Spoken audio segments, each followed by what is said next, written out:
खुलुमबाय लोगोफोर गिबियावनो नोंथांमोनखौ गासैखौबो आंनि गोदान भिडिअ बरायनाय बहरनाय थाबाय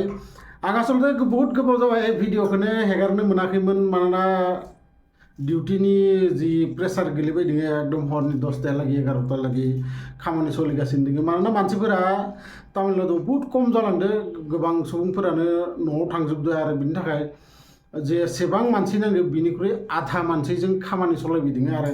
आधा मानसिजों खामानि सलायनो गोनांबा मा जायो एसे डाबल खामानि मावनो गोनां जायो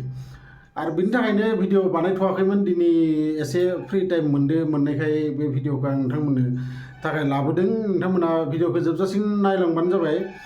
एक्चुअली दिनैनि भिडिअखौ लाबोनाय जादों नोंथांमोना गासैबो मिथिगौ इरान आरो आमेरिका इजराइल माबोरै जुद्ध नांगासिनो दङ आरो बे जुद्धआव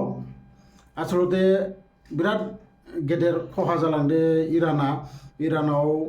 गंसे स्कुलाव मिसाइल गारना होनानै प्राय 150 जन उन्दै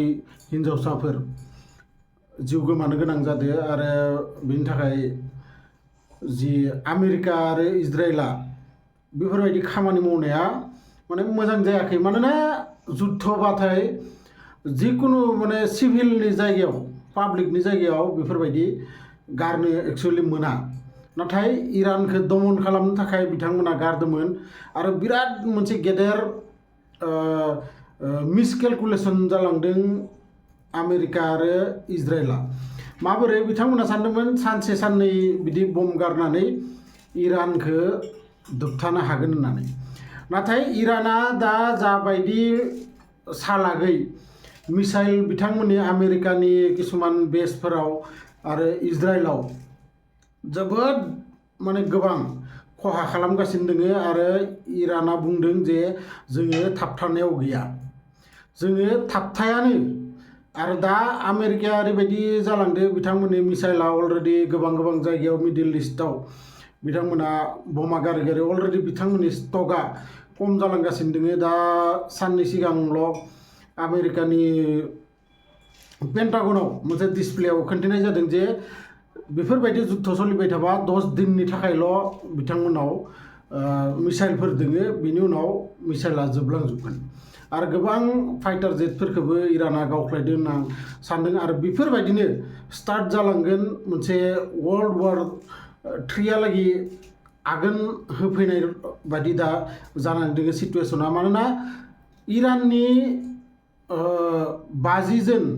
नेभि जोंनि इन्डियायाव ट्रेनिंआव फैदोंमोन इन्डियानि नेभिजों लोगोसे इराननि नेभिजों एखे लोगोै बिथांमोना प्रेक्टिस खालामदोंमोन आरो थांबाय थानायावनो दिनै बै जाहाजाव आमेरिकाया फैनानै